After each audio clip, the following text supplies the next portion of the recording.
சில மாசத்துக்கு முன்ன கிறிஸ்துவ மிஷனரியை சேர்ந்த அமெரிக்கர் ஒருத்தர் அந்தமான்ல இருக்கிற நார்த் சென்டினல் தீவுல அங்க இருக்கிற ட்ரைபலால கொல்லப்பட்டாரு. அது ஒரு பெரும் அதிர்ச்சியை ஏற்படுத்துச்சு.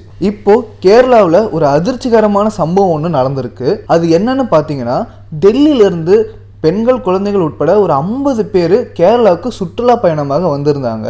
தமிழ் பூர்வீகம்னு கருதப்படுற இவங்க கடந்த 12ஆம் தேதி புகழ்பெற்ற செராய் கடற்கரை பகுதியில் தங்கியிருந்தாங்க. இந்த நிலையில இவங்களை முனம்பம் துறைமுக பகுதியில இருந்து 4000 கிலோமீட்டர் தொலைவில் அமைந்துள்ள ஆஸ்திரேலியாவுடைய கிறிஸ்துமஸ் தீவிற்கு மிகப்பெரிய ஒரு மோட்டார் படகுல கடத்தப்பட்டதா ஒரு தகவல் வெளியாகி இருக்கு. இது ஒரு திட்டமிட்ட நிகழ்வுன்னும் இதுக்கு பின்னாடி ஒரு சர்வதேச கடத்தல் கும்பல் இருக்குன்னு பிரபல புலனாய்வு அமைப்புகள் தகவல் ஒன்றை வெளியிட்டு இருக்காங்க. இந்த குழுவை சேர்ந்த 2 பேரு தேவமாதா அப்படின்ற ஒரு படகை 1.2 கோடி ரூபாய் கொடுத்து வாங்கியிருக்கிறதாகவும், மேலும் 10 லட்சம் ரூபாய் கொடுத்து 12,000 லிட்டர் டீசல் வாங்கியிருக்கிறதாகவும், 1000 லிட்டர் பிடிக்கக்கூடிய 5 தண்ணி டேங்குகளும், ஒரு மாசத்துக்கு தேவையான மருந்து பொருட்களையும் இவங்க வாங்கியிருக்கிறதா தகவல் வெளியாகி இருக்கு. இதன் மூலமா இவங்க கடல்ல நீண்ட நாள் பயணம் செய்ய தயாராகி வந்துட்டு இருக்காங்கன்ற ஒரு விவரம் தெரிய வந்திருக்கு.